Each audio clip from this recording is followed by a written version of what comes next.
Je voulais vous montrer une petite astuce. Donc là, j'ai pris un vieux disque dur, hein, comme vous pouvez voir, c'est un disque dur 80 Go, un vieux truc, tu vois. Et je voulais voir dedans. Donc ce que j'ai fait, c'est que j'ai pris mon petit tournevis, et puis je l'ai dévissé, et ça donne ça. Waouh, c'est beau, c'est réfléchissant et tout.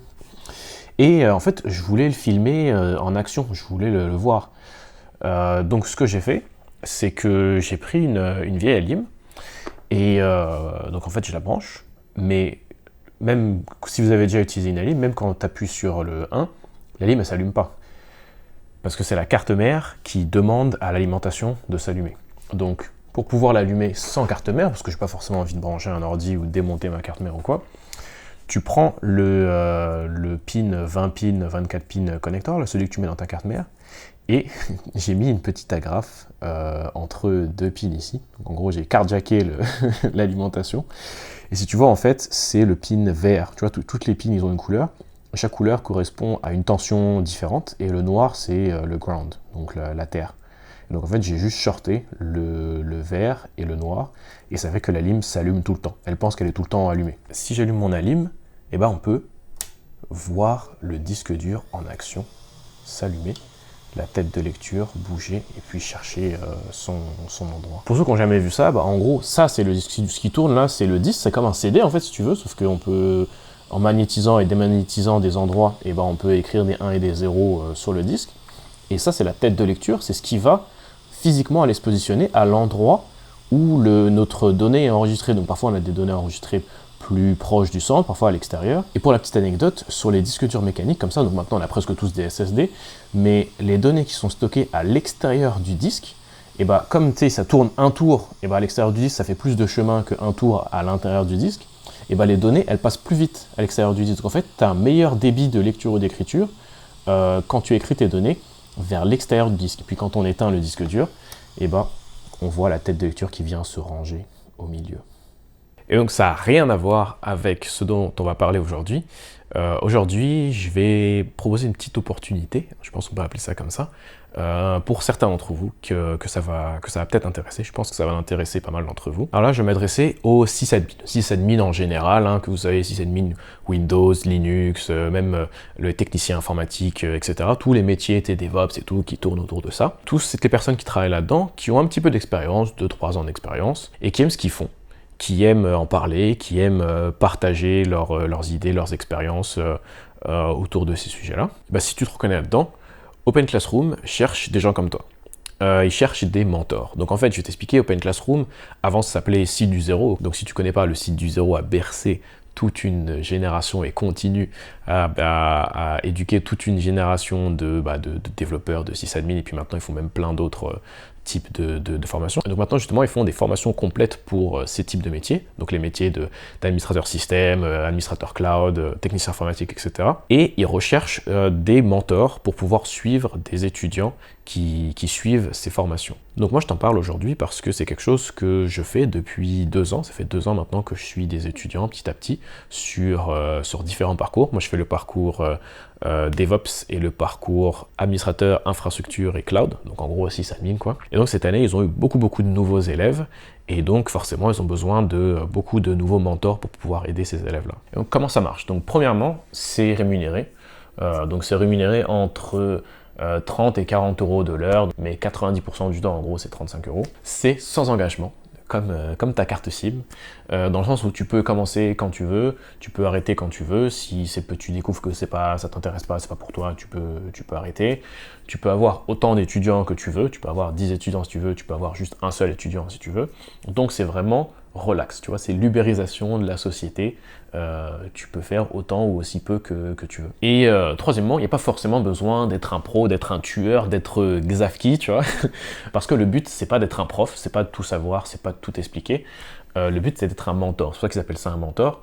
Et un mentor c'est quelqu'un qui a l'expérience du terrain, on va dire, qui a travaillé dans une entreprise. C'est pour ça qu'il faut un petit peu d'expérience, 2-3 ans d'expérience, pour pouvoir transmettre cette expérience à l'étudiant. Donc le mentor il est plus là pour guider, donner des conseils, donner des retours d'expérience, des choses comme ça, mais pas pour expliquer ou faire des cours ou tout savoir, quoi. À quoi ça ressemble quand tu es mentor? On va t'attribuer un étudiant, Comme je t'ai dit, hein, tu choisis si tu l'acceptes ou si tu l'acceptes pas. Si tu as autre chose à faire pendant à ce moment-là, il n'y a pas de problème. Si tu acceptes, bah, tu vas le contacter pour pouvoir prendre rendez-vous, pour pouvoir s'arranger sur une heure qui vous arrange tous les deux. Donc tu vois, c'est ça aussi l'avantage, c'est qu'il n'y a pas d'heure précise ou quoi, c'est toi qui décides en fait, c'est toi qui décides avec l'étudiant. Puis après moi j'aime bien avoir la même heure chaque semaine, donc comme ça crée un petit peu une habitude, et puis chaque semaine bah, tu vas voir ton étudiant. Et comment ça se passe donc les fameuses sessions de mentorat? Les étudiants, ils ont des projets, ils ont 10-15 projets à faire sur des parcours de leur formation, qui durent assez longtemps en général, 6 mois, 1 an, parfois un peu plus. Chaque projet leur prend plusieurs semaines.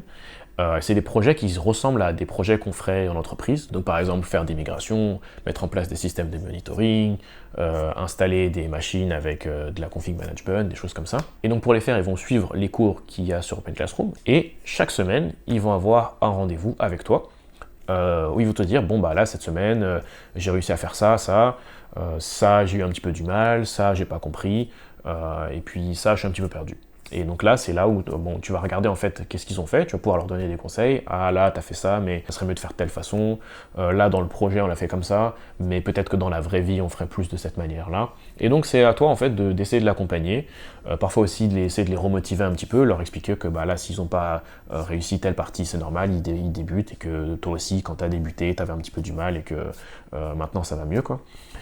Donc c'est ça ce rôle un petit peu de mentor, c'est pas vraiment le prof, c'est plus un rôle de coach si tu veux quoi. Donc, quand tu regardes dans une équipe de foot, le coach c'est pas celui qui est le plus en forme et qui marque des pénaltys tout le temps, tu vois, c'est plus quelqu'un qui a l'expérience et qui va pouvoir te conseiller, il va pouvoir dire ah bah va falloir mieux que tu travailles telle chose ou ça faut que tu fasses attention à ça ou des choses comme ça quoi. Donc si ça t'intéresse, et bah t'as le lien directement dans la description pour aller sur la page d'Open Classroom. Je t'ai mis le lien directement vers ce qu'ils recherchent le plus, hein, donc technicien informatique / administrateur infrastructure et cloud. Si tu regardes sur le site, ils cherchent des mentors pour plein d'autres métiers aussi, hein, donc comme je te dis là on a chef de projet, on a développeur front-end, PHP, Python, on a plein d'autres trucs, mais moi, ce dont je te parle aujourd'hui, c'est principalement celui-là. Donc, sur la page, il t'explique qu'est-ce que c'est un mentor, à quoi ça sert, etc.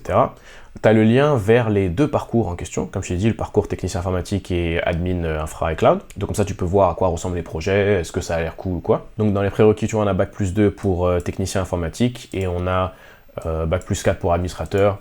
J'imagine c'est légèrement flexible, hein. Si tu as un Bac+3, je pense pas qu'on va trop te faire chier. Et d'au moins 3 ans d'expérience professionnelle. Donc j'ai dit 2-3 ans, pareil, j'imagine que si tu as 2 ans et demi, tu vois, je pense que ça passe, tu vois. Donc là, ils te disent que tu dois connaître les bases des réseaux, Linux ou Windows, tu vois. Moi, je connais principalement Linux, je connais très peu Windows. Pourtant, ça pose pas vraiment de problème. C'est principalement Linux, je vais pas te mentir. Vous êtes passionné par votre métier, ça je pense que c'est vraiment important. Et aimez en parler avec dynamisme et enthousiasme. Si votre taf ça vous fait chier, etc., bah, je vous dis c'est pas pour vous quoi. Mais si t'aimes ce que tu fais, si t'aimes en parler, si t'aimes en discuter, si t'aimes faire découvrir aux autres des trucs que toi t'as appris et tout, et bah je pense que c'est vraiment parfait pour toi quoi. Et ce que nous en ferons, changer la vie de vos étudiants. Franchement, c'est vrai, parce que moi, je te dis, c'est des gens que je vois toutes les semaines et que tu vois petit à petit, tu vois quand ils comprennent quelque chose, tu vois quand ils évoluent, quand avant ils n'arrivaient pas à faire quelque chose, puis maintenant ils arrivent. Donc tu vois vraiment petit à petit la transformation des gens vers le même métier que toi tu fais. Et moi je trouve ça c'est super cool. Donc développer vos compétences pédagogiques, donc pareil aussi c'est quelque chose que tu peux ajouter sur ton CV, que tu as mentoré des étudiants, tu les as coachés, donc ça c'est quelque chose qui a une bonne valeur, ça veut dire que tu as des capacités pédagogiques que tu peux expliquer aux gens, etc. Travaillez d'où vous voulez, quand vous voulez, donc comme je vous ai dit, hein, ça c'est vraiment flexible, hein. Tu peux faire ça, moi parfois je suis en week-end au chalet et puis j'ai 1 ou 2 sessions de mentorat que je fais, et à partir du moment où tu as une connexion internet, tu peux faire ça quand tu veux, tranquille quoi. Pour les horaires, comme je t'ai dit, tu t'arranges avec les étudiants, donc c'est vraiment très flexible. Et puis compléter vos revenus, donc comme je t'ai dit, on va pas se mentir, c'est pas avec ça que tu vas devenir milliardaire. Je pense que si tu veux gagner vraiment beaucoup, bah c'est mieux de faire de la consultation. Tu vas être payé beaucoup plus, tu vas payer peut-être 2, 3 fois, 4 fois plus. Et d'un autre côté, comme je te dis, il y a quelque chose qui est vraiment, il y a une côté qui est quand même vraiment intéressant où tu discutes avec quelqu'un, puis tu lui apprends des choses, tu lui fais découvrir ton métier. Et moi, je trouve que c'est vraiment intéressant. Même si c'est pas le jackpot, c'est quand même plusieurs centaines d'euros à la fin du mois qui tombent sur ton compte. Pour avoir aidé des gens quoi, donc c'est quand même, pour moi c'est tout bénef quoi. Le process de candidature, cliquez sur postuler et remplissez les champs demandés. Si votre profil est retenu, vous devez réaliser une vidéo de 10 minutes en lien avec le parcours. Ça n'était pas comme moi, je l'ai fait il y a 2 ans. Donc j'imagine qu'ils vont te demander d'expliquer quelque chose et de te présenter vite fait. C'est pas un film de Spielberg, hein. Tu prends ton téléphone et puis t'expliques n'importe quoi là, puis je pense que ça devrait aller. Et le tour est joué. Donc à quoi ça ressemble quand tu cliques sur Apply for this job?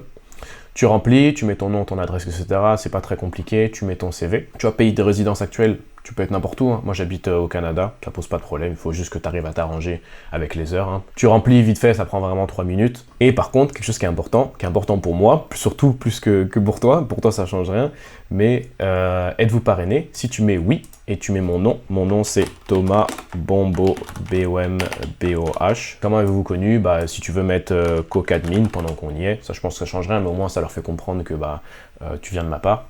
Pour le parrainage par contre ça change, parce que comme ça je suis 100% transparent avec toi. Si tu mets mon nom en tant que parrain et que tu es sélectionné pour devenir mentor, Open Classroom ils vont me donner 50 €. Donc c'est 50 € que je peux réinvestir dans la chaîne ou que je peux utiliser pour aller me faire un petit sushi, un petit resto tranquille. Deuxième truc qui est très important, pour que moi je puisse aller demander mes 50 €, il faut que tu m'envoies un message à moi. Donc envoie-moi un email à thomas@cocadmin.com avec ton nom et ton prénom. C'est tout ce que j'ai besoin de savoir. Donc pour récapituler, les deux choses un petit peu importantes, tu remplis le formulaire, ça prend 30 secondes. Dans avez-vous un parrain, tu mets oui. Tu mets Thomas Bombo, c'est mon nom, c'est comme ça que je m'appelle. Tu valides le formulaire et après tu m'envoies un petit email à thomas@cocadmin.com avec ton nom, ton prénom. Comme ça, moi derrière, je peux aller demander à Open Classroom pour dire ah, il y a un tel qui a postulé. Où est mon argent? Donc comme je t'ai dit, je suis biaisé, hein, j'ai un avantage financier à ce que tu le fasses, mais c'est quelque chose que j'ai conseillé à mes potes, j'ai certains de mes amis qui le font, moi-même je le fais depuis 2 ans, donc comme je t'ai dit, c'est pas forcément pour tout le monde, mais pour certaines catégories de personnes, pour moi en tout cas, puis pour les gens qui aiment ce qu'ils font et qui aiment le partager, je pense que c'est vraiment une très bonne opportunité, quoi. S'il y a quelque chose qui n'est pas tout à fait clair ou tu as n'importe quelle question sur, je sais pas comment appliquer, comment ça se passe ou quoi, tu veux plus de détails, pose-moi ta question dans les commentaires et puis je te réponds. Si jamais c'est quelque chose, une info que j'ai pas, j'irai la chercher. Et puis voilà. Donc, cliquez, allez appliquer et on se retrouve très très bientôt dans la prochaine vidéo.